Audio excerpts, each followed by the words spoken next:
Are you a sewer who likes to watch YouTube tutorials?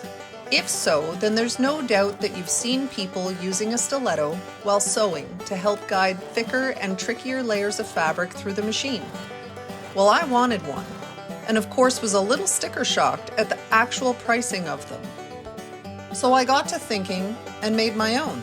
Actually, I made a few, because let's be honest, having only one of anything in your craft room is bound to get misplaced. I was literally able to make several of these wooden stilettos for less than $3. Here's how. Head to your local dollar store and pick up a package of 1/4-inch round by 6-inch long wooden dowels. I found these in the crafting aisle. Then I headed over to the school supplies and picked up a pencil sharpener. Sharpen your dowel until it has about a 1mm dull point. Ta-da! There's one stiletto made. Happy sewing!